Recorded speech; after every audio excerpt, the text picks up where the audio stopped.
colo ilíaco, o psoas menor e o psoas maior. Então isso aqui, pessoal, no segundo a terceiro trimestre da gestação, a gente já tem uma compressão importante por feto, por líquido, por placenta, por compressão uterina. Então isso causa uma distensão muscular, causa uma dor, alguma dor, na verdade, nessa paciente. Né? A gente tem que orientar para esses pacientes a questão do que é esperado numa gestação mesmo, tá? No segundo e terceiro trimestre. Parede abdominal, pessoal. Alguma de vocês já ouviu falar que tem pacientes que têm útero retrovertido? Eu vou colocar a imagem aqui quando a gente falar em útero. E esse útero retrovertido nada mais é porque a porção fúndica do útero é voltada para a região posterior da paciente, voltada para a região do intestino, ou da região sacral. Por que quando essa paciente engravida, esse útero vem para a região abdominal? Porque é a única região, pessoal, onde tem flexibilidade para adaptar a uma gestação. Porque a pelve óssea, ela não permite adaptar. Porque aquilo ali é pré-estabelecido, ela não distende, ela não aumenta. E aí a gente entende por que o útero ele tem um crescimento abdominal. Então até a 12ª semana, a 13ª, ele sai da região pélvica para a região abdominal, para permitir essa adaptação. E aí entra outra questão, que hoje a gente vê muito nas pacientes. Então a paciente fez 8 lipoaspirações, em 8 momentos diferentes. E essas lipoaspirações, elas geram uma rigidez abdominal por fibrose. E aí entra uma situação que o abdômen não estende, não adapta como deveria para permitir uma gestação. Tá? E aí aumenta a chance de complicações por conta de uma cirurgia estética. Por quê? Porque aonde teria espaço suficiente para permitir que essa gestação desenvolvesse, ela tem uma fibrose, como se fosse um aspecto de tela mesmo, por conta das aspirações. Tá? Então, assim como a abdominoplastia, essas pacientes têm um risco maior de restrição de crescimento, porque esse bebê não tem para onde ter o crescimento, o desenvolvimento. Assim é com aquelas mulheres que fazem musculação ou tem porte atlético mesmo, com a musculatura muito reforçada. E aí a gente tem uma limitação pela hipertrofia muscular. E a gente vê isso no dia a dia também. As pacientes podem fazer restrição de crescimento por questão de falta de adaptação da musculatura abdominal. Tá? Então a parede abdominal, diferente de outros segmentos do corpo, não tem proteção óssea, sendo a coluna lombar a única parte do esqueleto situada nessa região. As porções posteriores e anterolaterais são eminentemente musculares e se adaptam às alterações impostas pela gravidez. E aí a gente vê a imagem e a gente entende. A região posterior aqui é a coluna vertebral, mas a região anterior é totalmente adaptável. E a gente está falando de gestações múltiplas, gemelaridades, né? Que aí é uma questão de possível adaptação. Tá? E aqui, pessoal, o colo. A gente vê até o orifíciozinho interno do colo e o orifício externo do colo. E aqui é a vagina. Tá? E aí, pessoal, outra situação, que é só um adendo aqui, parirás com dor. É bíblico. Então a paciente às vezes fala assim, será que eu estou de trabalho de parto? Cara, para um nenenzinho sair aqui de dentro do abdômen, passando por esse colo, passando por esse estreito, que o neném literalmente passa dentro desse canal da pelve, a paciente tem uma das dores mais fortes do corpo. E essa dor, ela dura entre 40 e 50 segundos. Nós vamos conversar sobre isso lá no mecanismo e nas funções do parto. Então, o que eu quero que vocês entendam é que a gente tem que ser um pouco cético em relação a essa questão da orientação no dia a dia e entender o que a paciente corporalmente está nos falando. Então é doloroso. Essa história de que a fulana ou beltrana teve um neném e não sentiu dor. Graças a Deus existe um hormônio que causa amnésia pós-parto, tá? Que é a prolactina. Ela ajuda no pós-nascimento e a ocitocina, ela ajuda a causar essa amnésia desse estresse depois do parto. Então a paciente tem um entendimento de dor, mas ela esquece muito da intensidade dessa dor. E a dor dura de 40 a 50 segundos. Tá? Então o que eu quero que vocês entendam é assim, não é só o relato da paciente, é o que ela está demonstrando corporalmente em relação a essa questão da dor. Então não é uma dor qualquer, tá? Só que dura 40, 50 segundos. Depois essa dor ameniza totalmente e depois vem uma nova dor que é das contrações uterinas. Então as camadas da parede abdominal, pessoal, pele, de dentro para fora, tecido celular subcutâneo, face de Camper, a região aureolar, face de Scarpa, que é a lamelar, fora da região aureolar, parede músculo aponeurótica, bainha e músculo reto do abdômen, músculo oblíquo externo, oblíquo interno, fáscia transversal e peritônio parietal. Aí a gente entra na cavidade abdominal. Aí agora a gente está, todas essas estruturas são seccionadas numa cesárea. Aí a gente entra na cavidade abdominal. Aí a gente não seccionou o músculo uterino, na verdade o peritônio visceral, que é que recobre o útero, e nem a musculatura uterina, tá? Para entrar, para fazer uma cesárea, por exemplo, para fazer um parto. Então, só para vocês entenderem essas camadas até a gente entrar no peritônio. Ter acesso a intestino, ter acesso a aumento, ter acesso a útero, bexiga e etc. Aqui só para a gente entender as regiões da parede abdominal, para a gente descrever alguma dor que a paciente venha relatar para a gente, tá? Então, epigastro, mesogastro e hipogastro, lateralizado, hipocôndrio direito e hipocôndrio esquerdo, mais abaixo um pouco, próximo da região dos flancos mesmo, flanco direito e flanco esquerdo, fossa ilíaca direita e fossa ilíaca esquerda, né? E aí o hipogastro mais uma vez. Na região de fossa ilíaca direita e fossa ilíaca esquerda, pessoal, a gente tem muitos ligamentos. E esses ligamentos, eles têm distensões nesse processo gestacional. Então a paciente vai queixar algum tipo de dor nessa região principalmente. Tá? E é uma dor que a gente tem que entender os tipos de dores. Daqui ela não vai queixar tipo de dor tipo cólica. É uma dor tipo pontada, ou tipo agulhada, ou tipo fincada, ela vai relatar para a gente dessa forma. E é uma dor que tem que ser constante, que piora com os exercícios, que a gente pode ser que palpe essa dor, mas que normalmente não tem piora com essa dor. Tá bom? E ela tende a piorar com o passar da gestação, porque o peso do neném vai aumentar, esses ligamentos vão se estender mais e mais até o nascimento. E a gente pode prescrever alguma medicação, mas orientar a paciente que melhora mesmo é só o nascimento. E que a paciente mais ativa, ela tende a sentir menos dor. Então, o paciente que faz musculação, por exemplo, ou hidroginástica, ela tende a sentir menos dor. E é uma orientação que a gente passa no dia a dia, para amenizar. Mas melhorar 100% não, tá? Então, funções da parede abdominal é proteção dos órgãos abdominais, auxílio à musculatura dorsal, os movimentos de tronco e na manutenção da posição ereta, e estabilização da pelve durante o movimento e o repouso.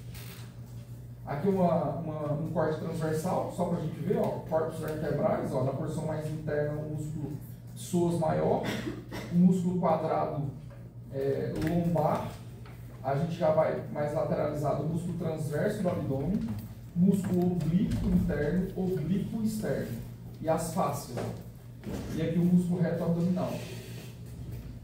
Pessoal, a aponeurose, essa face transversal aqui, ó, na verdade a junção é que tem função de resistência, de resistir, que evita a hérnia.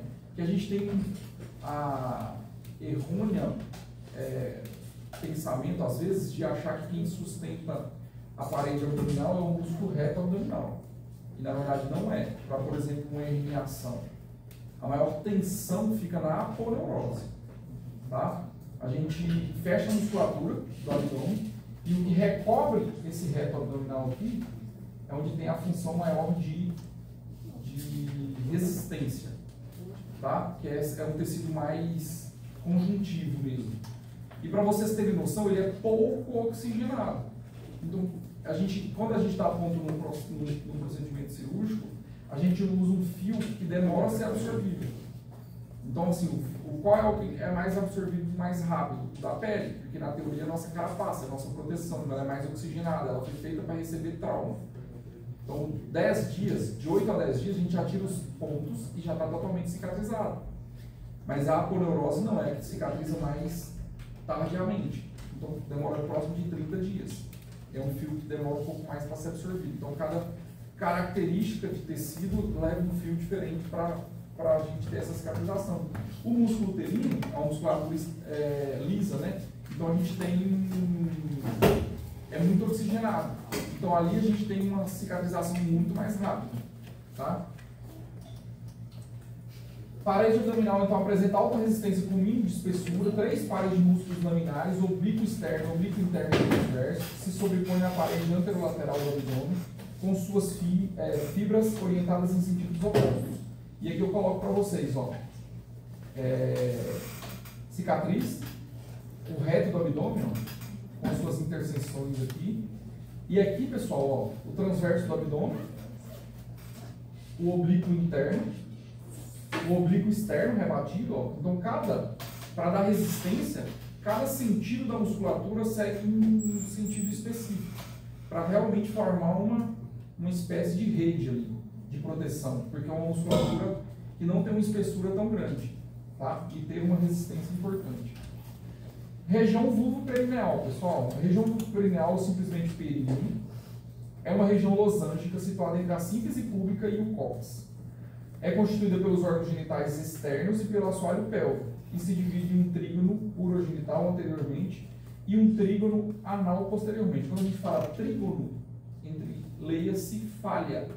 Então, a gente tem no períneo da mulher, a gente tem a falha urogenital, e a gente está falando da uretra e da vagina, e na região posterior, anal.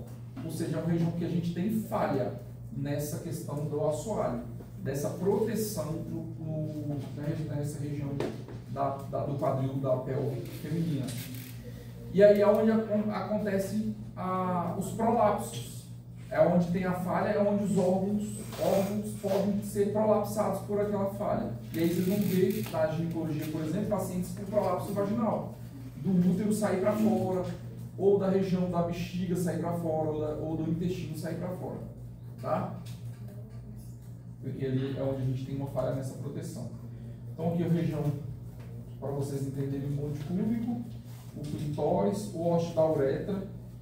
Sempre que vocês forem sondar uma paciente, vocês vão expor os lábios vaginais e vão na região anterior, não vai encostar porque é uma região sensível, mas vocês vão achar o clitóris como ponto de referência e vocês vão descer.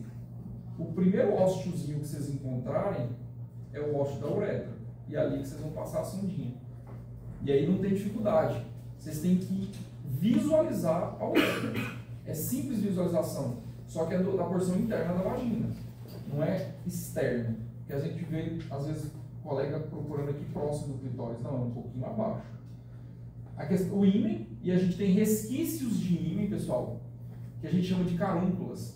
Às vezes as pacientes procuram a gente para demonstrar, porque ela, por algum motivo, ou ela ficou preocupada, ou ela se tocou por algum outro motivo, e ela achou que tinha uma região, uma pele ou alguma coisa assim na região interna da vagina, que são resquícios de ímen, que a gente chama de carúnculas imenais.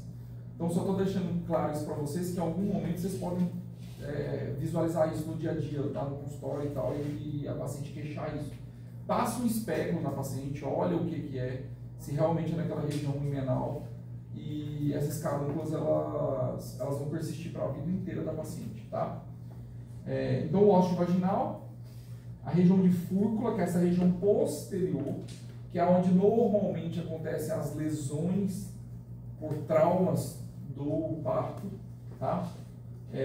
O períneo, que é esse intervalo entre o ânus e a vagina, e o ânus, tá? E aí a gente vai fazer um procedimento cirúrgico, por exemplo, que é a perineoplastia.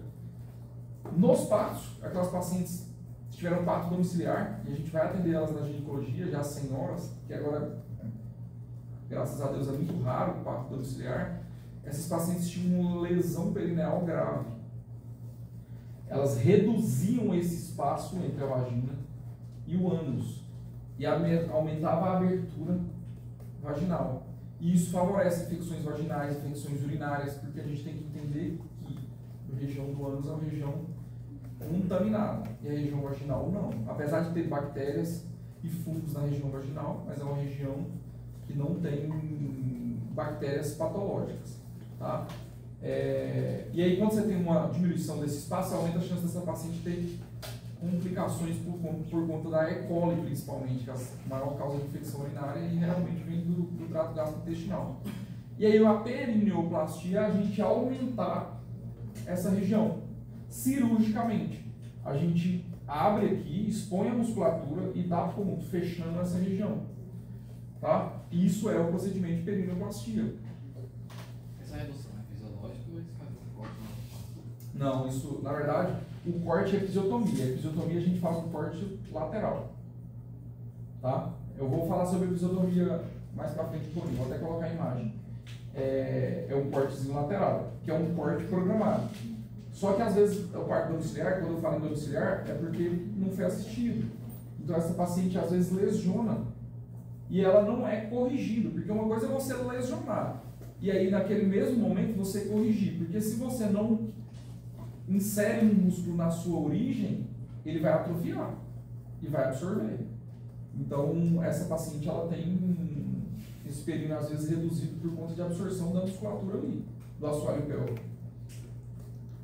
Porque mesmo na maternidade, se a gente não faz a episiotomia, eu não estou nem entrando no mérito de fazer ou não fazer, estou só dando um exemplo de quem faz, porque ele já corrige cirurgicamente ali, e quem não faz, normalmente lesiona para a região perineal, que eu comentei para vocês na região de fústula. Mas mesmo assim, ele já corrige ali, então junta a musculatura que lesionou com a outra, e aí existe uma cicatrização, e aí o períneo fica íntegro, tá certo? Então, basicamente é isso. Então, perineoplastia nada mais é do que o procedimento de correção dessa região, entre vagina e ânus.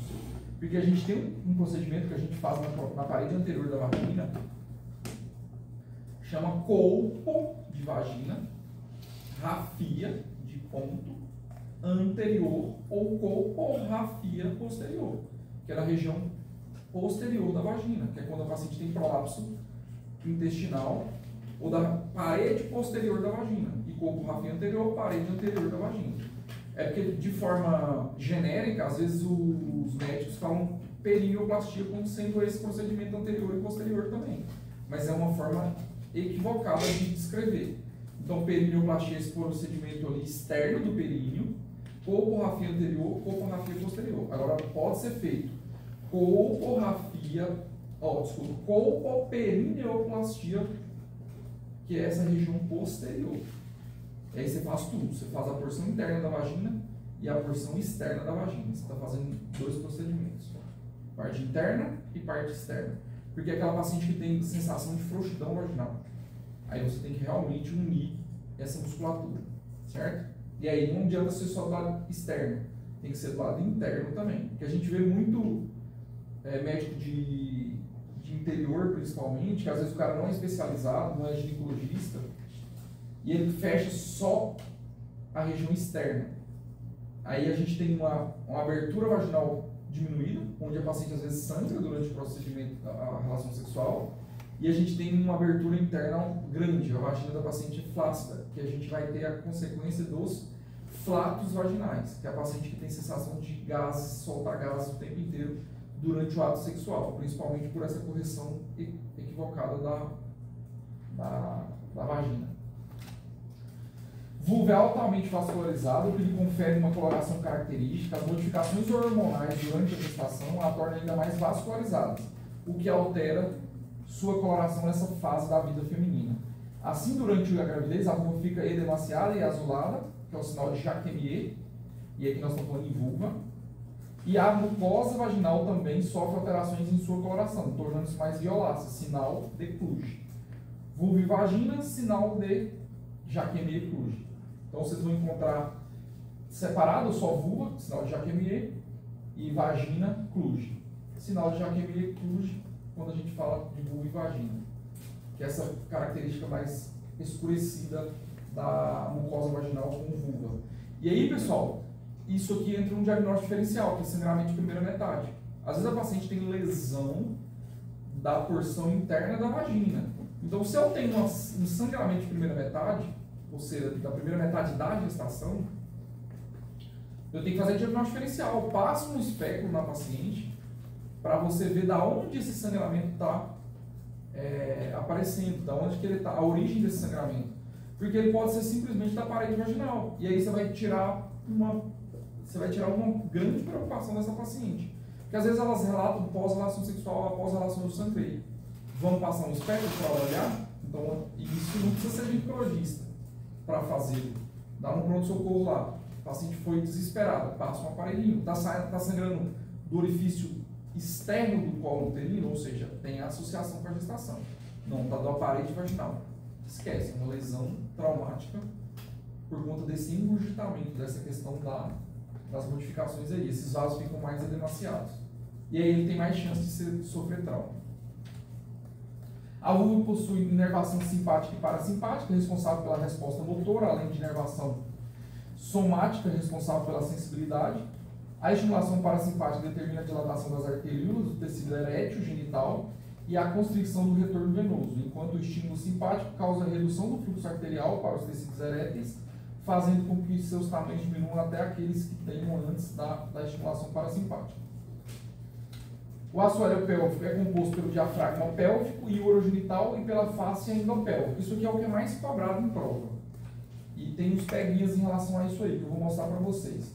O diafragma pélvico é localizado superiormente ao diafragma urogenital. É constituído pelo músculo levantador do ânus e isquiococcígeo. Às vezes eles colocam o músculo levantador do ânus e coccígeo. Então, isquiococcígeo e coccígeo, a gente tem a mesma musculatura, com suas respectivas fáscias. Tá? O levantador do ânus, pessoal, é uma lâmina muscular composta pelo feixe pubo-retal, e aí a gente está indo origem e inserção. Pubis e reto, pubo-retal. Pubococcígeo, pubis e cox, e iliococcígeo, ilho e cox, mais lateralizado. Então, de dentro para fora, pubis e reto, pubo e cox, ilho e cox. E o músculo isquiococcígeo tem forma de leque e auxilia o levantador do ânus em suas funções de sustentação às vísceras pélvicas e no ato de defecar. O diafragma pélvico não fecha totalmente a pelve, que é o que a gente comentou anteriormente, pois em sua porção medial há o espaço ovalado denominado hiato urogenital, pela qual passa a uretra, vagina e o reto. Certo? Aqui eu coloco para vocês, ó, síntese púbica. Região posterior aqui, ó, o saco. Porção anterior, a uretra, e aí aquela falha que a gente comentou, e a falha aqui da região do ânus também. Pubo-retal, vai do pubis ao reto. Pubococcígeo, a região mais lateralizada, e o iliococcígeo. Esses três músculos, pessoal, formam um levantador do ânus. O músculo coccígeo, que eu comentei com vocês lá, discococcígeo, junto com o levantador do ânus, forma o diafragma pélvico. Certo? Isso aqui é extremamente cobrado em prova. Então, a partir do momento que você entende, isso aqui é mais profundo. É uma camada mais profunda muscular. Tem uma camada mais superficial ainda, tá? Para chegar na região da pele mesmo, que eu vou comentar com vocês, tá? Mas, de qualquer forma, é só entrar em, às vezes, denominar origem e inserção. Lembra disso, não precisa decorar, tá? O diafragma urogenital, pessoal, encontra-se logo abaixo do diafragma pélvico, mais precisamente inferior ao hiato urogenital, e é formado pelo músculo transverso superficial do períneo e suas faces superior e inferior, e pelos músculos bulbo esponjoso, isquio cavernoso e esfíncter externo do ânus. Que é essa região aqui, ó. A posição da paciente, ó. Isquio cavernoso, ele é mais lateralizado, ó, o bulbo cavernoso, que é a região mais próxima da vagina, e o transverso superficial do períneo. Aqui é a região mais superficial, tá bom? Agora eu estou olhando de cima para baixo. É uma visão superior, por dentro do quadril da paciente, da pelve, tá? Ligamento sacrococcígeo anterior, músculo piriforme, parte iliococcígeo do músculo levantador do ânus, ó, a visão de cima para baixo. Uretra, vagina, reto, as partes do pubococcígeo e pubo retal do levantador do ânus, que mais? Síntese pública. E é isso. Canal obturatório, faça sobre o músculo obturador interno. É isso, a princípio. E nós vamos falar várias coisas, porque isso é bastante cobrado. Aqui é outra visão, ó. Agora uma visão mais superficial. Então, clitóris, prepúcio, glândula de grandes lábios, pequenos lábios, orifício uretral, músculo levantador do ânus, músculo esfíncter externo do ânus, o ânus, obviamente, nervo pudendo, pessoal. Existe uma anestesia que a gente dá na paciente nesse nervo pudendo, porque ele faz a maior inervação vaginal. A gente usa uma agulha de raquianestesia, a gente introduz, faz um toque bidigital na paciente, um dedo a gente guia e o outro a gente usa de ponto de reparo, e a gente vai próximo da tuberosidade isquiática para achar o nervo, e a gente faz um ponto de anestesia literalmente ali. E aí a paciente perde ela passa a ter uma discreta sensibilidade na região vaginal. Então ela tolera melhor esse processo expulsivo do parto, tá? Por conta de reduzir um pouco essa inervação. Só que uma vez que você intervém, você aumenta a chance de complicações. Você pode aumentar, em vez de você pegar ali nervo pudendo, você pode pegar a artéria pudendo. E aí você pode fazer um hematoma, você pode fazer uma área de sangramento. Então tem que dosar isso aí, tá? Na região mais profunda, então, músculo bulbo esponjoso, né? Essa área mais superficial a gente rebate. Bulbo esponjoso, ó. Músculo transverso profundo do períneo. Clitóris lá em cima. Músculo isquio cavernoso, mais lateralizado. Transverso superficial do períneo do outro lado. Ânus, levantador do ânus, ó. E o glúteo máximo mais superficial. E a região do cóccix. Tem algumas episiotomias, pessoal, que chega a lesionar o músculo glúteo máximo, que é muito, muito distante. A gente vê que é grande, é um erro de técnica mesmo. Na verdade, o músculo glúteo máximo não tem que ser lesionado. As lesões ocorrem ali só naquela região desses músculos mais superficiais e intermediários, que eu vou comentar com vocês sobre a episiotomia.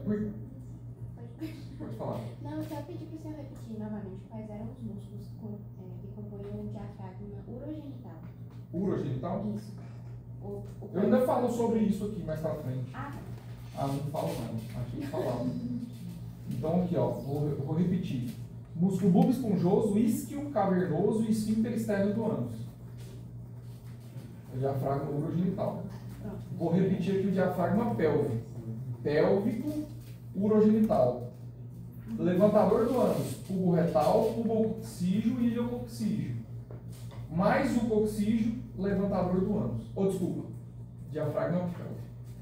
O levantador do ânus é pubo retal, pubococcígio e iliococcígio. Mais o coccígio, diafragma pélvico. Diafragma urogenital, bulbo esponjoso, isquio cavernoso e esfíncter externo do ânus. É chato, pessoal, mas isso aí tem que saber. Levantador do ânus, ó, músculo levantador do ânus. Agora dá para entender por que é o levantador do ânus. Porque ele literalmente desce isso. Você dá com vontade de soltar um pum, aí você dá aquela segurada, você está tensionando esse músculo levantador do ânus. Tá? Literalmente tem essa função de mobilizar. Ficou claro? Órgãos genitais internos. Ovários, pessoal, são estruturas não peritonizadas, exceto o seu terço inferior, na inserção do mesovário, que os fixa ao ligamento largo do útero. Os ovários estão fixados à parede látero superior do útero pelos ligamentos próprios do ovário e a parede abdominal posterior por pregas peritoneais. Os vasos ovarianos atingem os ovários pelo ligamento suspensor do ovário, também denominado de infundíbulo pélvico. Eu coloco foto disso, tá? Calma. Então, os ovários fosso-ovariano, o tamanho é variável, depende de idade e status hormonal. Alguém levantou a mão? Localização determinada pela posição do útero, extensão da bexiga urinária e ocasionalmente pelo preenchimento retal. Então, às vezes, quando a gente vai avaliar paciente com endometriose, por isso a gente pede para o paciente fazer preparo intestinal. Se eu vou fazer uma avaliação numa paciente que não teve relação sexual, a gente pede ela para ter uma repressão da bexiga, para a bexiga estar cheia de urina, para a gente fazer um ultrassom pélvico. Eu não posso passar um ultrassom transvaginal. E aí entra uma outra dúvida, porque às vezes a gente vê colega inseguro com isso. Eu quero fazer um ultrassom pélvico. O melhor ultrassom para avaliar útero e anexo é o transvaginal. Você está intimamente encostando nessas estruturas. Você só não vai pedir para essa paciente, se ela for uma paciente que refere muita dor, ou que tem algum tumor naquela região, ou que não tem relação sexual. E quando você pedir para uma paciente um transvaginal, pessoal, você tem que perguntar de relação sexual. Ah, eu fiquei constrangido de perguntar. Mais constrangido é se o médico lá realizar. Lógico, o médico que realizar também e não perguntar é mais grave ainda, mas todo mundo responde nessa situação, tá? E acontece, vira e mexe, chega paciente que refere não ter relação sexual. Vou dar um exemplo para vocês. Isso deve ter uns 3 meses. Chegou uma paciente de uns 16, 15, 16 anos, só para fazer um ultrassom pélvico, por uma dor pélvica, com o pai. Aí eu sempre pergunto, porque beleza, pediram o pélvico, mas se essa paciente já teve relação sexual, pessoal, a qualidade do meu exame de fazer um transvaginal é muito melhor. Vai ter muito mais confiança no resultado do meu exame. Então, você já teve relação sexual? Não tive. Então, vamos fazer o pélvico. Faço o ultrassom pélvico, gestação de 18 semanas. O pai, coitado, ficou assim, parou até a respiração. E ela também, né? Ficou aquele grilo. É o milagre. Então, assim, a gente pergunta, mas a gente tem que confiar na paciente. Porque ela nunca tive relação sexual. Agora imagina você. Vamos lá, pessoal. A localização determinada então pela posição do útero, extensão da bexiga. Por isso que no ultrassom pélvico a gente estende, para a gente usar a janela da bexiga para lateralizar esses ovários. Tá? E aqui a imagem para vocês verem. Ó. Aqui é a região da vagina, pessoal. O ósseo externo, quando eu falo para vocês em ósseo externo, é a porção da vagina do orifício externo do colo. O orifício interno fica, obviamente, do lado interno da cavidade endometrial. E aí aqui os ovários. Ó. E aqui a gente tem um ligamento largo, ó, que une a trompa, ou a tuba uterina, né, ao ovário. E a gente tem um ligamento próprio do ovário aqui também, que dá essa sustentação. Quando a gente retira o útero, a gente retira essa estrutura e tira a trompa também. A gente larga o ovário, a gente até fixa ele, dá um pontinho nele na parede lateral, na região peritoneal. Até para a gente ter referência quando a gente for fazer um ultrassom. Senão eles ficam soltos, até pode acontecer de encostarem um no outro. Aqui o corpo uterino, o istmo da tuba, fundo do útero, o colo do útero na porção supravaginal do colo, os ligamentos, ó, ligamento redondo do útero. Ó. E aqui, pessoal, para vocês terem uma noção, eles se inserem no ligamento redondo e a trompa muito próximo. E aí justifica, às vezes, de erro médico, de laquear a paciente e, na verdade, foi a remoção do ligamento redondo. E a trompa ficou lá. Isso acontece. E colegas que não são especializados também. Médico generalista, que às vezes assistiu 3, 4, 5 vezes, começa a fazer. Tá? Isso acontece muito frequentemente. Tá? Vamos lá. Nas tubas uterinas, então as duas tubas uterinas possuem um ósseo externo, que é o ósseo abdominal, que se abre na cavidade abdominal e é responsável pela captação do ósseo. E o interno, que é o ósseo uterino, que se comunica com a cavidade uterina. Então, aqui na região intersticial, o istmo, ampular, infundibular e as fímbrias. Tá? E essas fímbrias, elas têm uma movimentação para posicionar na questão no momento da ovulação. E a gente tem técnicas de laqueadura. Quando a gente vai fazer a laqueadura tubária, a gente normalmente tem as técnicas principais, que é a fimbriectomia, que a gente faz uma ligadura aqui, e a gente remove as fímbrias e deixa o fio inabsorvível nesse ponto. E tem a técnica de Pomeroy modificada, que eu vou voltar aqui a imagem, a gente remove essa questão do mesosalpinge aqui, faz um buraquinho de um lado e do outro e passa um fio. Empurra o fio o máximo para cá, empurra o outro fio o máximo para lá e secciona. Ou seja, a gente separa as trompas. Tá? E esse é o Pomeroy modificado. O Pomeroy normal, que é o antigo, era uma técnica só de tracionar a trompa e passar um fio único. E aí é onde tinha as falhas, porque esse fio às vezes soltava com o tempo. E aí a paciente voltava a ter fertilidade. Então, as tubas uterinas tem a porção músculo-membranosa, subdivisão, ela é músculo-membranosa, tem a subdivisão porção intramural, istmica, ampular, infundibular, que é das fímbrias, e a questão do líquido lítico que eu coloquei. Pessoal, tem paciente que tem um fluxo menstrual muito grande, e aí a gente tem que entender que o orifício interno e externo do colo do útero, ele tem uma limitação para expulsar essa menstruação. E a gente tem que entender que se essa paciente libera muito sangramento naquele momento, a gente tem essa comunicação abdominal pelas trompas. E aí eu quero que vocês entendam, só trazendo uma adenda para a área clínica, que é aquela paciente jovem que sangra muito, que tem as dismenorreias primárias, ou seja, desde a primeira vez que ela menstruou, ela tem muita dor, associada a muito fluxo. Essa paciente tem indicação de búbula na literatura para a gente iniciar anticoncepcional para ela, mesmo que ela não tenha vida sexual, só para a gente reduzir o fluxo. Porque esse fluxo retrógrado, que é aquela paciente que sangra muito, que sangra para dentro do abdômen, é uma das fisiopatologias da endometriose. E é por isso que hoje a gente tem muita endometriose. Tá? Por justamente esse perfil de paciente que elas estão cada vez mais antecipando esse período de sangramento. Os pacientes estão entrando na menarque mais cedo, estão fazendo a menarca mais cedo, e aí essa paciente às vezes ela tem um sangramento aumentado.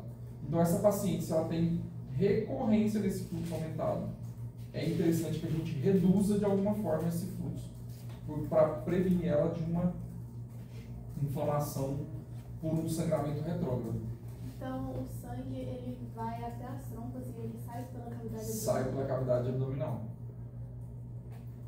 Tá? E a gente visualiza isso, às vezes, em ultrassom. Que é essa imagem de líquido livre aqui, ó. Nem sempre o líquido livre, ele é sanguinolento. Às vezes, ele é pela ovulação.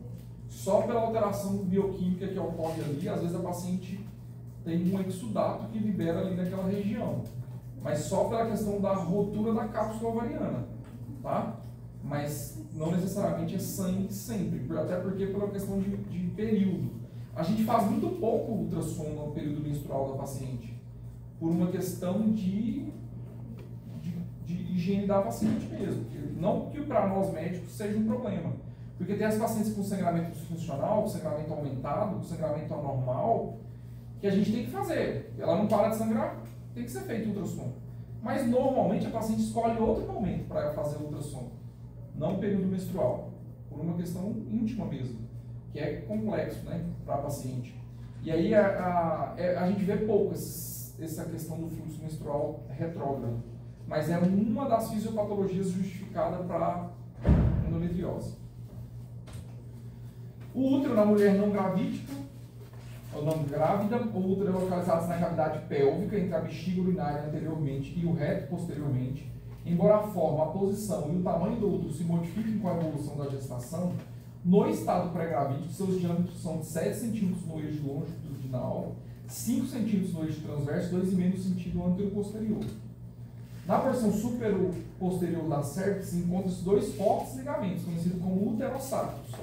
Tem uns ligamentos ali que unem o útero ao sacro, e aí dá o nome de ligamento uterosacro. Esse ligamento, pessoal, ele é de forte resistência, e aí é onde esse ligamento é que permite que mantenha esse útero firme na região pélvica. Porque as pacientes que têm lesões nesse músculo, por parto, por idade, por DPOC, por tabagismo, por tossir cronicamente, por obesidade, por aumento da pressão intraabdominal, por constipação crônica, por diversos outros motivos, mas dá para entender o raciocínio, né? Por aumento da pressão crônica em cima desse útero. Esses ligamentos eles são lesionados, e aí essa paciente tem uma chance de ter prolapso vaginal, esse útero desce. E tem casos desse útero sair pela vagina, literalmente, totalmente everter, tá? Então, continuando. Na parte alta, e aí a cirurgia é fixação uterosacra. Ou a gente coloca uma tela ligando esse útero na região sacral, ou a gente dá um ponto aproximando essa região sacral dessa região do ligamento. Então, literalmente, é como se a gente tracionasse novamente esse ligamento, reduzisse o tamanho dele. Ou fazer a esterectomia, tirar o útero, porque ele já está da região externa, e aí a gente fixa a cúpula lá na região sacral. A gente literalmente está com o abdômen, com a região perineal, a região vaginal aberta, a gente consegue acessar os órgãos abdominais ali por dentro.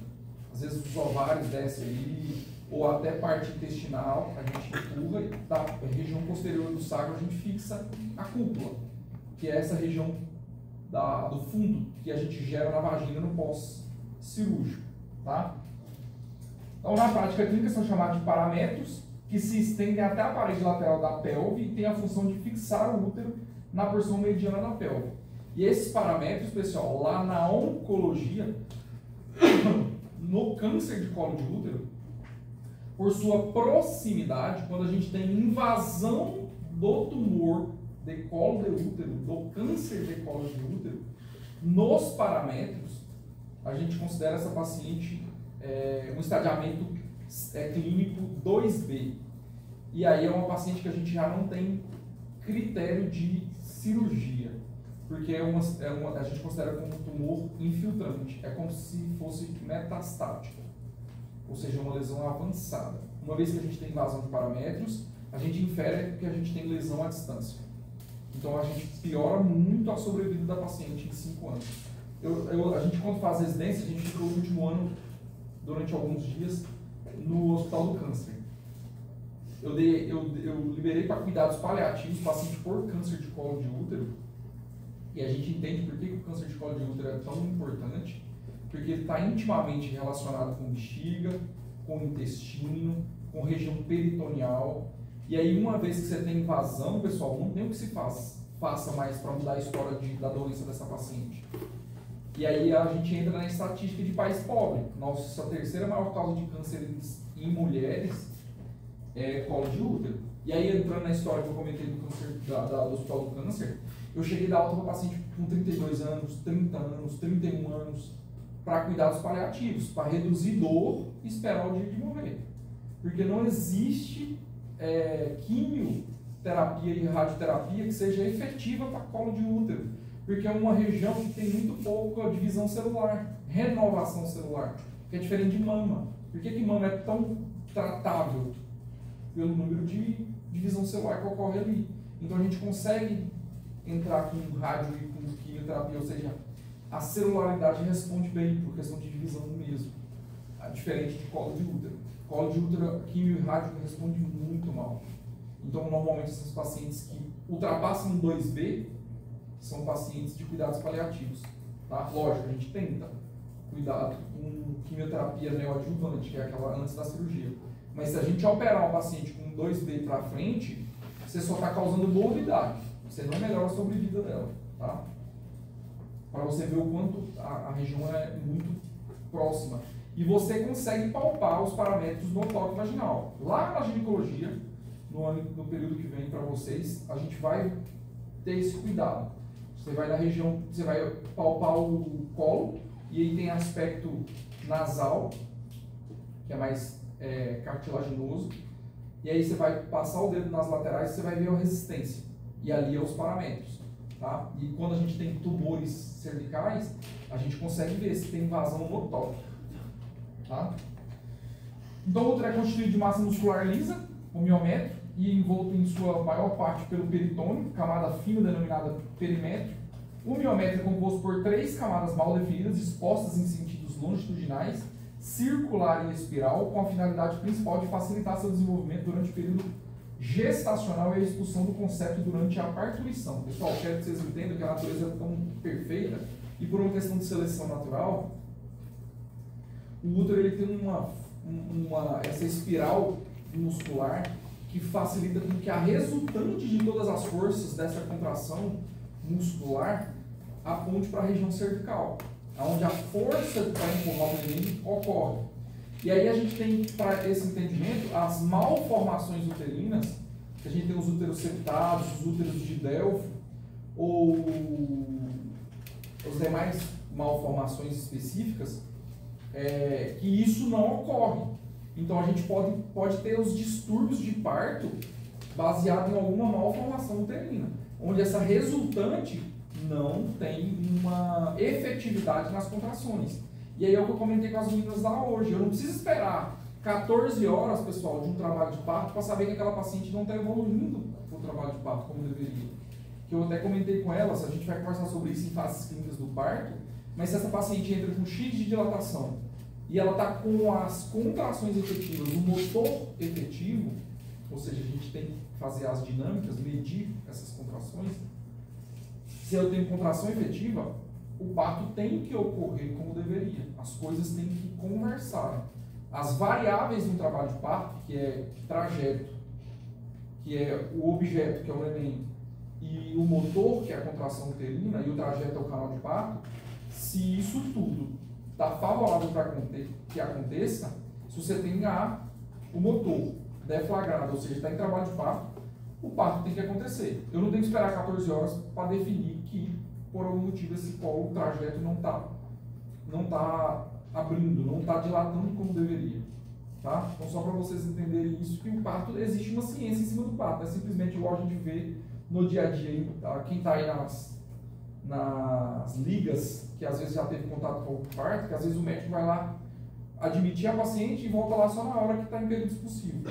Não é assim. O parto ele tem que ser assistido na paciente de baixo risco, no período de expulsão, pelo menos de 30 a 60 minutos.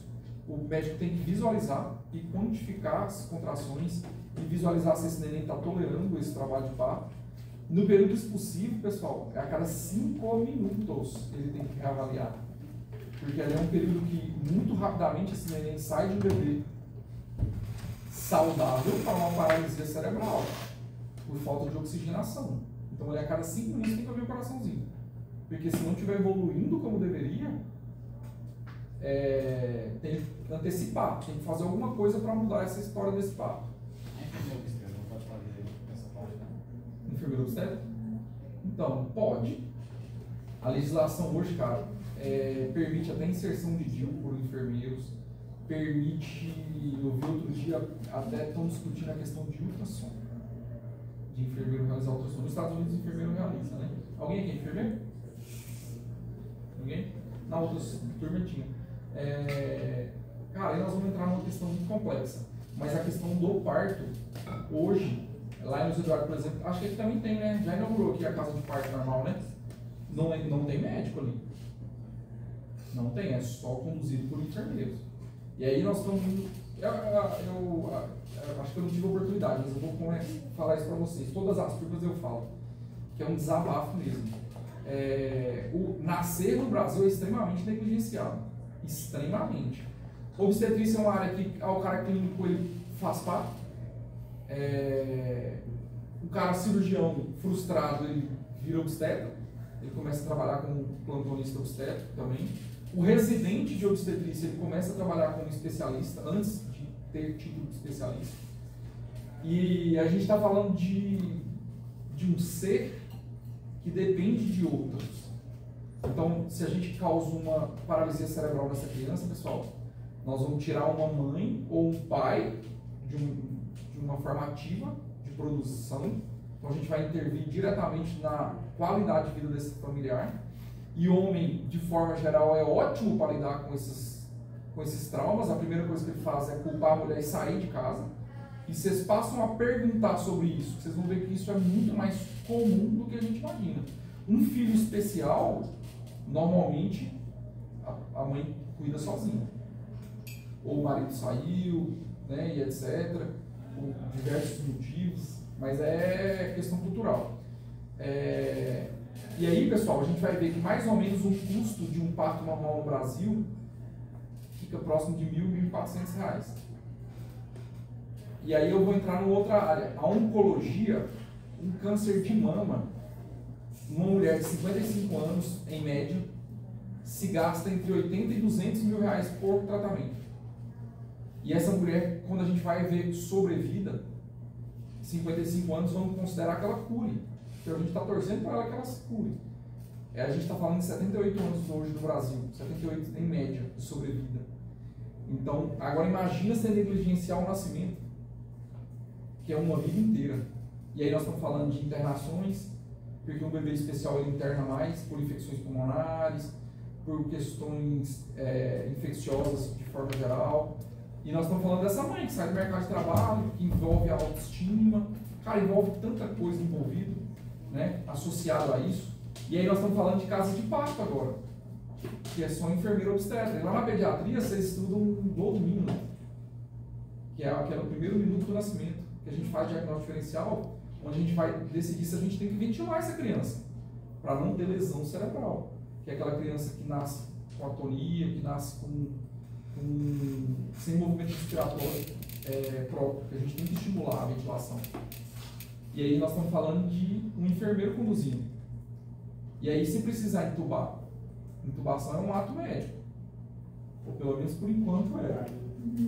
Então, pessoal, assim, tem muitas coisas no Brasil que querem resolver de uma forma e geram um monte de outros problemas a longo prazo. Só que você vai ver essa complicação depois, ou às vezes você não percebe isso, porque o político está preocupado daí 4 anos eleger de novo. Então, assim, é muito complexo, muito complexo. No Brasil, quem tem o poder da caneta não tem visão técnica nenhuma. Então, algum de vocês que um dia assumir uma questão política aí, pensem nisso. Né? Porque a questão do parto ele é extremamente negligenciado no Brasil, extremamente. E a gente vê muito isso, cara. A questão das paralisias, questão do bebê especial, a gente não tem apoio multidisciplinar para essa paciente. Cara, é muito fácil. Você vira para o paciente e fala assim, um bebê síndrome. E o aporte multidisciplinar que a gente está para essa paciente de psicólogo, lá em Minas, isso funcionava em São Paulo, funcionava muito bem, que eu fiz fellow em alto risco lá em Ribeirão. Então, a paciente saía, dava o diagnóstico da doença, da síndrome, e ela ia para outra sala imediatamente com o psicólogo. Então, como ela lidar com esses sentimentos? Aqui não, meu amigo. Aqui é cada um por si. Porque a gente está falando de uma paciente que conseguiu, com 31 semanas, fazer um ultrassom particular. Ou pelo serviço público. Então, é o serviço público do nosso país. E a gente está falando de um dos maiores PIBs aí, se a gente for olhar de Luiz Eduardo em Barreiras, do estado da Bahia, eu acho que o Luiz Eduardo é o 4º maior PIB. Essa situação. Certo? É um desabafo. Obrigado por vocês me ouvirem. Mas é frustrante também, ao mesmo tempo, é muito frustrante. Porque essa questão da casa de parto aí, cara, às vezes eu falo, e eu sou uma pessoa que eu tenho que segurar minha língua, que às vezes eu falo mesmo. E às vezes a gente acaba arrumando inimizades nessa situação. Porque, cara, a paciente que vai no meu consultório, às vezes ela vai para fazer um pré-natal e ela vai para casa de parto, para nascer lá. Quando elas não me falam nada, eu fico calado. Mas se pergunta minha opinião, eu não vou falar que tá tudo certo, não. Porque é o que eu gostaria de ouvir se eu não tivesse essa visão técnica. Porque eu falo para ela, o problema não é nem o obstetra. Porque o obstetra também é muito problema, porque é essa história que eu estou comentando. Às vezes o cara vai lá só na hora do período discursivo, igual aconteceu lá em Luiz Eduardo há pouco tempo, no serviço público, internou o bebê saudável e nasceu o bebê morto. Porque não ficaram vigiando o trabalho de parto, cara. Em algum momento ele entrou em sofrimento e literalmente morreu. Ou por uma compressão de cordão, ou por uma não tolerância, por baixa reserva energética desse neném. Então, assim, sei lá, diversos motivos. Por isso que a gente tem que vigiar, o parto tem que ser assistido. Então, não estou nem dizendo pelo obstetra, porque o obstetra já negligencia muito. A questão do parto não assistido por médicos, no meu ponto de vista, é o pediatra. Porque assim, pessoal, quando certo, não precisava de nem enfermeiro. Podia parir em casa. O problema é quando não dá certo. Quando esse parto ele se torna um parto complicado. E aí é óbvio que a gente precisa do melhor qualidade de atendimento, né? Então é isso. Aqui as variações com a idade do útero a um recém-nascido, ó. E aí eu quero que vocês entendam, o mesmo tamanho do colo é o mesmo tamanho do corpo uterino. Aos 4 anos, isso inverte. O colo fica até maior do que o corpo uterino. Na puberdade, ó, aí você tem a inversão. E a gente faz ultrassom para avaliar puberdade precoce. Porque é justamente isso, a gente mede o colo e mede o corpo. Quando esse volume se inverte, significa que ela já está tendo estímulo hormonal para desenvolvimento do corpo uterino. Adulta nulípara, adulta multípara e adulta pós-menopausa. Ela realmente tem uma atrofia importante, ela diminui consideravelmente o volume uterino na paciente que já não tem estímulo hormonal. Tá? Aqui eu coloquei para vocês, só para vocês verem a posição do útero. Ó. Na paciente com posição normal, ó, o útero ele é deitado sobre a bexiga, que a gente fala em antero fletido, tá? Ó, o útero retroverso aqui no caso, ele é o corpo mais retificado, ó, o útero normal e aqui o útero retroverso, o retroverso fletido, que é o contrário, o corpo uterino aponta para a região do sigmoide. Nesses casos, pessoal, a paciente refere às vezes de uma vida inteira dor na relação sexual na penetração profunda. Porque a hora que tem a penetração profunda, literalmente você empurra o útero para trás. Na mobilização, na penetração profunda, você mobiliza o colo do útero. E aí você tem, entre aspas, uma compressão, porque lembre-se, a porção posterior ali é sacral. Então não dá para adaptar. Quando você tem o útero fletido anteriormente, você não tem esse preenchimento dessa região posterior. Então é hora que a gente faz ultrassom e isso esclarece muita coisa, mas é uma dor discreta. O paciente vai inferir isso, porque quando é uma dor importante, a gente já infere outras complicações. Tá? Qual que é a situação em cima disso aqui? Não altera fertilidade, não altera parto, não altera nada em gestação. Ficou claro? Que às vezes elas vão perguntar sobre isso. Ah, o doutor falou que o meu útero é virado para trás. E aí, qual que é a importância? Para uma fertilidade, para a gestação, não interfere em nada, tá bom? Parede uterina. A gente tem a parede da serosa, que é formada pelo peritônio, que é a camada externa do útero, tá? Que é o peritônio visceral. O miométrico é subdividido em 3 zonas: camada interna hipoecogênica, que é o lado subendothelial, zona média, mais espessa e mais ecogênica, e a camada externa, separada da intermediária, através do plexo das artérias e veias. Eu vou conversar sobre isso na vascularização. O endométrio é a espessura e ecogenicidade variável e depende de idade, paridade, terapia e fase menstrual. O endométrio é a parede interna da cavidade uterina. E aí eu vou trazer outra questão voltada para a clínica. Tem uma pacientezinha do consultório que ela tem ciclo ovulatório normal, ela tem parceiro com função dos espermatozoides já provado normal, ela tem todas as alterações laboratoriais normais e ela tem uma esterossalpingografia normal, que é quando a gente tem uma visão por contraste de toda a cavidade endometrial e trompas com pérdias. E aí o próximo passo da orientação é fazer biópsia de endométrio. E essa pacientezinha, ela tem uma reação autoimune na região endometrial, o que causa para ela infertilidade. Cara, ela já fez tratamento com todos os médicos especialistas nesse Brasil, que eles têm condição, inclusive fora, e ela não consegue a gravidez por esse motivo. Então, é só para vocês entenderem a questão do endométrio, a importância dele. Porque é ali que acontece, pessoal, a ligação do embrião, no caso, do ovócito, e ali é como se fosse um enxerto. E metade do cromossomo daquele embrião, do processo do blastocisto que está em desenvolvimento, ele é de outro ser humano, é outro DNA. Então, se essa paciente não tivesse modulada hormonalmente para permitir isso, ela não toleraria a gestação. E aí está uma das maiores causas de abortamento, que é justamente essa rejeição, por uma questão autoimune, mediada por autoimune. Tá?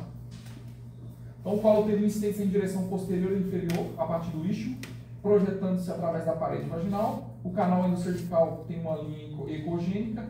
E aí tem os cistos naquela região, cisto de retenção. Lembre-se, tudo que é glândula produz uma lubrificação. Então a glândula no cérvix, no colo uterino, tem essas glândulas que podem encistar.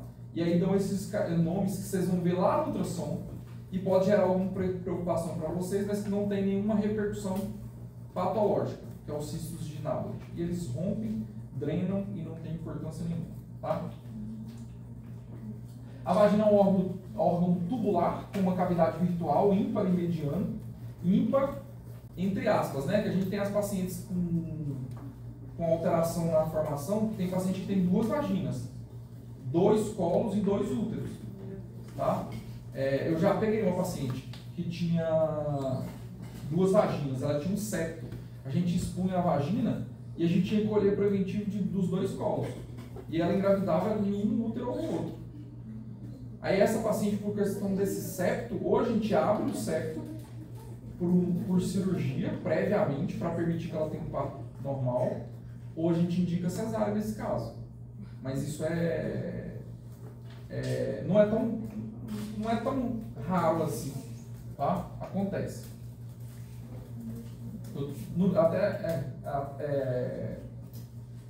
É até um fator de risco de trabalho de parto prematuro, essas questões de útero duplicado. Tá? Deixa eu ver. Possui 2 origens embriológicas, a porção mais interna origina-se os ductos de Miller e a porção externa do seio urogenital. A maior porção da vagina encontra-se acima do diafragma pélvico. Os ureteres, a estreita relação com colo uterino e vagina, que aí as condições que geram lesões no processo cirúrgico de esterectomia, porque é muito próximo, aproximadamente 1,5 centímetros, e tem imagem anatômica disso. As condições normais visibilizadas apenas na sua porção distal, e a gente visualiza os jatos ureterais no ultrassom. Então, assim, é possível a gente visualizar o funcionamento do ureter.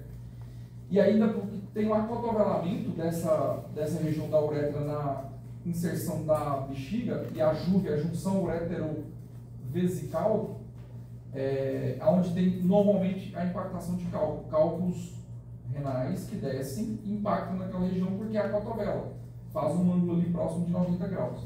Isso a gente visualiza também por imagem. Aqui eu coloco a imagem só para vocês verem.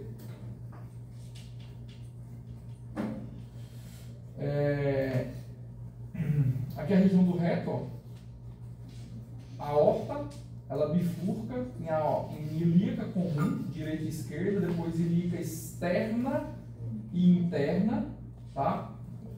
Ilíaca externa e interna. E aí a gente tem as cadeias linfáticas e aqui é o ureter, ó. O ureter desce lá acima da região renal e insere aqui embaixo da bexiga. Aqui, pessoal, é o colo, ó, com a inserção dos vasos, tanto veias uterinas e artérias. E aí, o que eu quero que vocês entendam dessa imagem aqui é que os vasos, eles passam superiormente ao ureter. O ureter está mais inferiormente. Então, a gente tem cirurgias que a gente chama de esterectomias subtotais, que a gente remove o corpo uterino e deixa o colo, que é literalmente essa imagem que a gente está visualizando. Então, a gente liga, secciona essa região aqui sem lesionar, ou pelo menos deveria não lesionar. Tá? Mas essa distância é 1,5 cm na hora da cirurgia, para a gente não lesionar. Tá? Isso aqui é a questão da prova. Vai cair na prova. E esses vasos, eles passam superiormente, não inferiormente. Igual está descrito lá na questão da prova, que eu cobro sempre metade acho que mais da metade, 80% Alguma pergunta? Tá? Porque isso aqui é importante, porque é onde tem as maiores complicações cirúrgicas.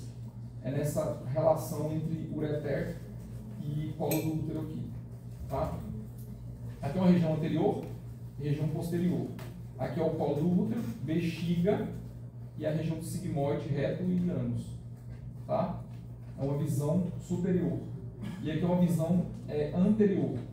Tá? A região sacral está lá atrás, ó, a região do reto e sigmoide. E essa uma coisa importante, pessoal, que o sigmoide ele é mais lateralizado à esquerda. Tá? Então, as pacientes que são constipadas, que têm dor crônica à esquerda principalmente, às vezes não é de origem ginecológica, às vezes é origem intestinal. E é principalmente mais à esquerda. Bexiga urinária é dividida em base, corpo e ápice, parede epogênica com espessura uniforme. A uretra tem 4 cm de comprimento e tem um ligamento pubo-vesical que dá sustentação. Nas pacientes que tiveram vários partos normais, esse ligamento, às vezes, eles podem ter uma frouxidão. E a gente tem a hipermobilidade uretral, que causa incontinência urinária pós-parto normal. E vocês vão ver isso no dia a dia. Às vezes as pacientes vão falar: no último parto que eu tive, eu passei a perder urina.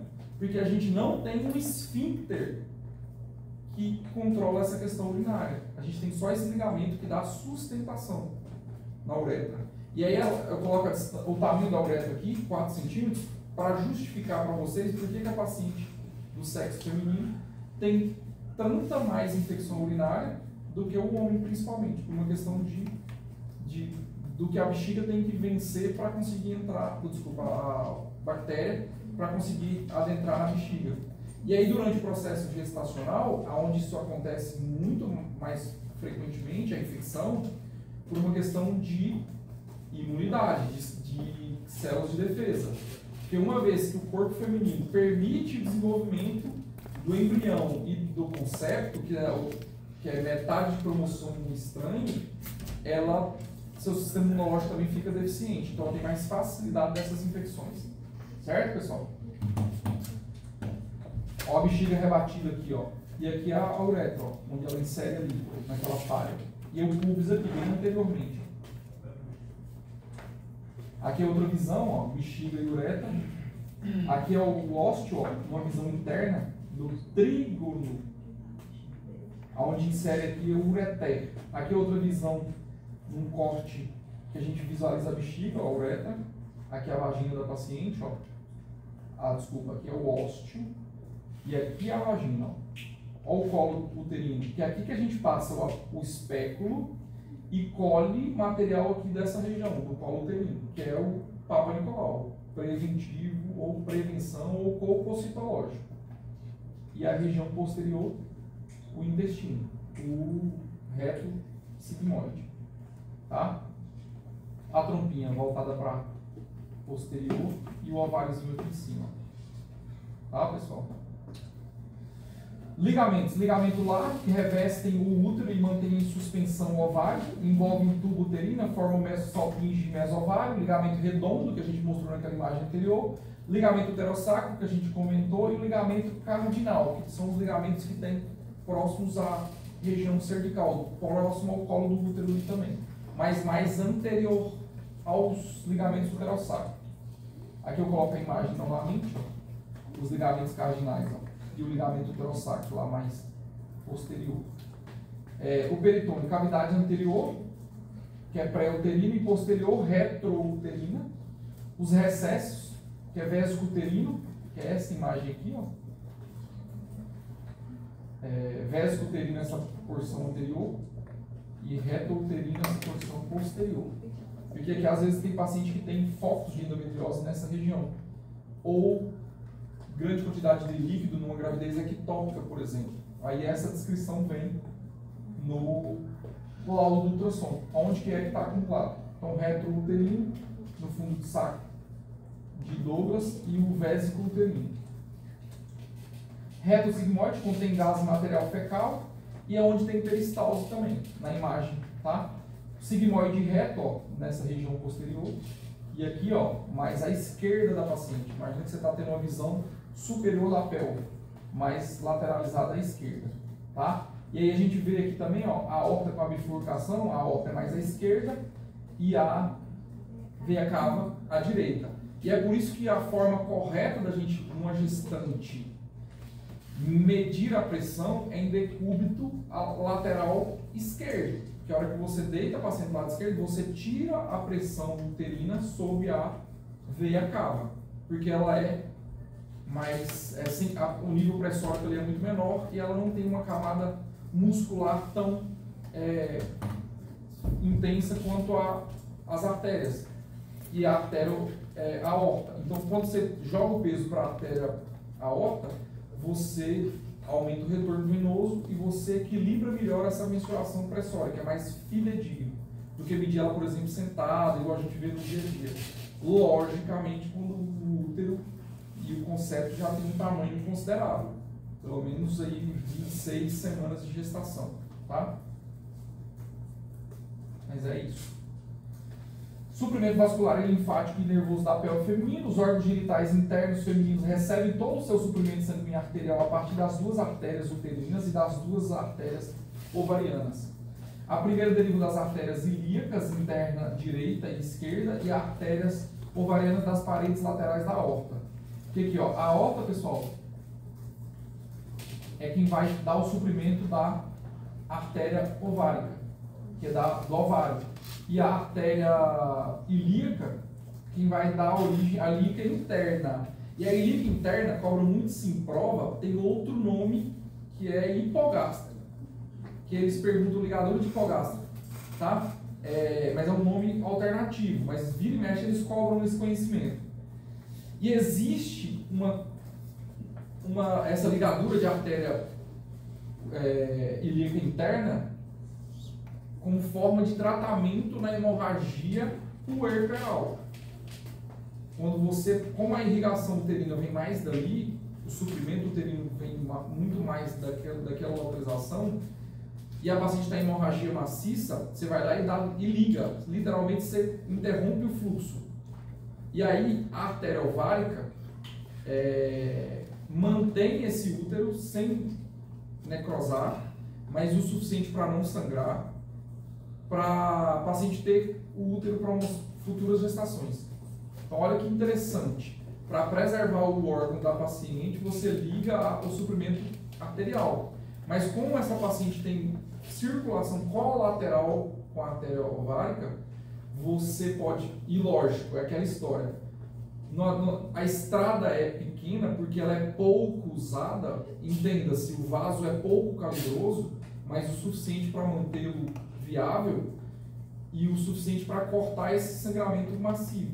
Então, o que eu quero dizer para vocês é que isso é o fim do tratamento de uma hemorragia puerperal.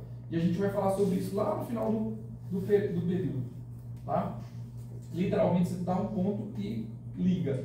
E isso, obviamente, é na região posterior da pelve, tá? Atrás da região uterina, tá? No retroperitônio. Então, as artérias ilíacas comuns, a bifurcação da artéria abdominal ao nível da quarta vértebra lombar, bifurca-se em ilíaca externa e interna.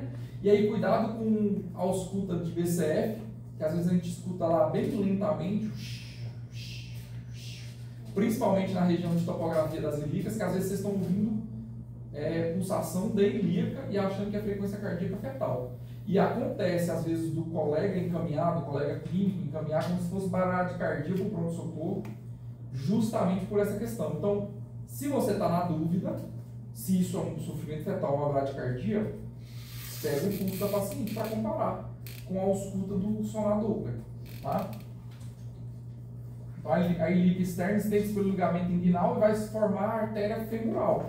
Vai ter a irrigação do membro inferior, tá? A artéria ilíaca interna, que é hipogástrica, órgãos pélvicos e parede, órgão genital externo e a raiz do membro inferior. Ramos parietais, a artéria ilio-lombar, sacral lateral, obturatória, glútea superior, glúteo inferior. Os ramos viscerais, a artéria umbilical, vesical superior e inferior, reta medial, uterina e vaginal. E aqui eu coloco para vocês o ramo anterior e o ramo posterior das irrigações específicas. Então, bexiga, reto, útero, vagina, é tudo irrigado por essa artéria. Então, doutor, quando você liga lá a artéria, não vai correr risco de necrosar a vagina? O risco pode ocorrer. Só que a gente tem circulações colaterais. E isso está descrito na literatura como uma possibilidade. tá? Quando a gente liga a interna, é possível que sim, que a gente tenha essa possibilidade, tá? Então, a artéria uterina, os ramos para o colo e parte superior da vagina. Então, a inserção da vascularização uterina, ela é da região do colo uterino para a região do corpo uterino, tá? Então, ela desce inferiormente e adentra na região do corpo. E aí a gente tem as artérias arqueadas, que circundam o útero, as radiais, que dirigem-se para a cavidade uterina, as espiraladas, que a junção miométrio e endométrio, e aí aqui a gente vai entender os distúrbios hipertensivos da gestação e as pré-eclâmpsias, porque é a partir do momento de 20 semanas que a gente tem a segunda onda de invasão trofoblástica, quando a gente tem lesão dessas artérias espiraladas, para o concepto acessar mais fluxo sanguíneo, para desenvolver melhor, ganhar mais peso. E ocorre a partir de 20 semanas de gestação. E é aí que ocorre a fisiopatologia da pré-eclâmpsia. Porque às vezes essa segunda onda de invasão ela não ocorre como deveria. E ela não ocorre por quê? Por diversos motivos. Por uma autoimunidade, ou porque essa paciente tem uma vasculopatia, ou por idade, ou por diabetes, ou por tabagismo.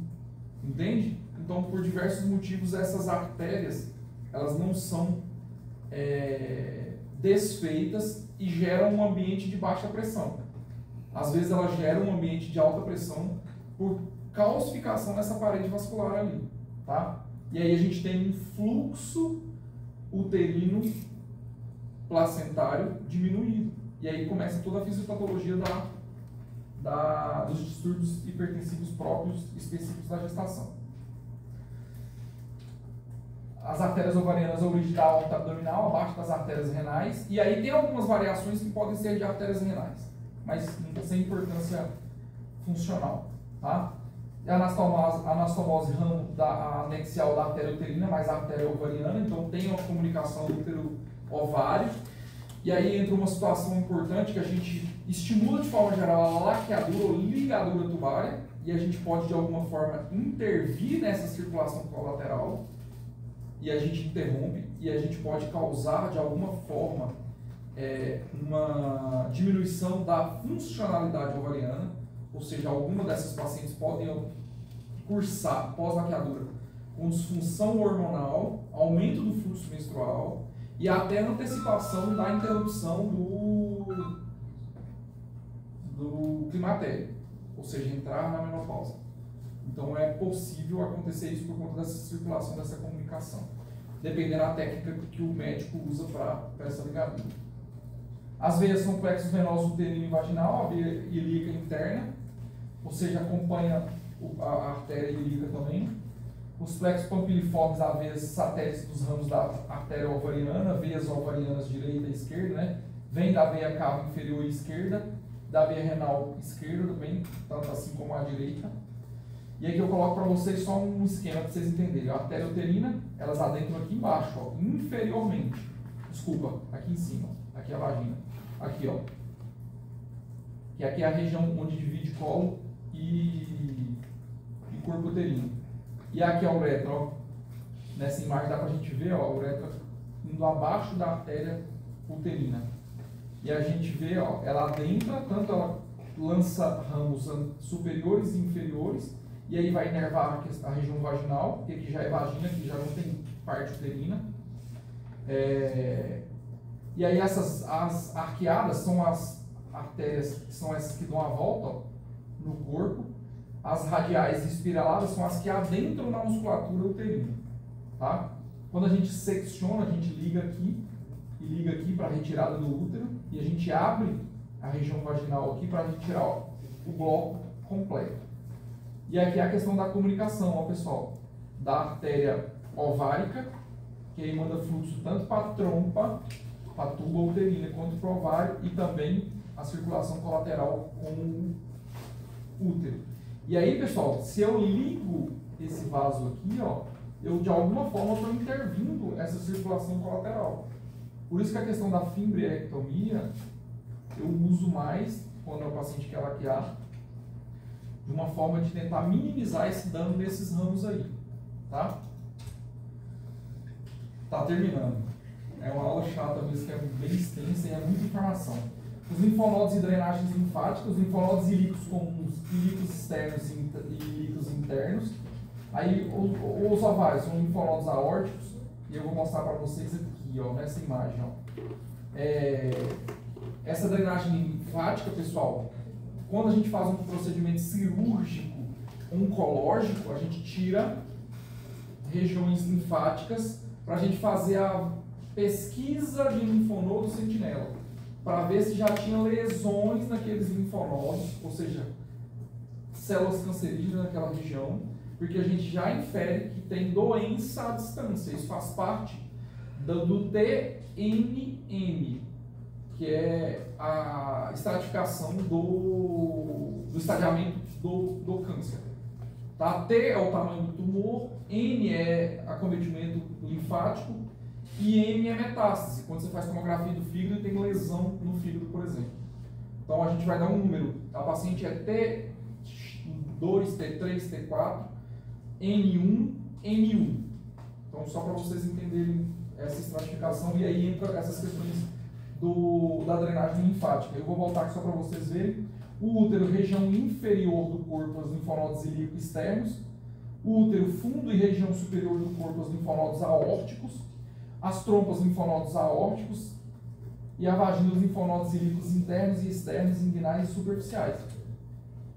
E a gente tem os inguinais, os pré-sacrais, os ilíacos internos, ó, na região lá próximo do sacro. Quando a gente entrava em cirurgia com um cirurgião oncológico, e entrava na residência, depois disso eu nunca mais entrei, porque realmente não é uma cirurgia para o ginecologista, o médico, o oncologista, ele disseca na região literalmente em cima do sacro, para tirar esses linfonodos. E aqui, ó, na região em cima da aorta, são os linfonodos aórticos.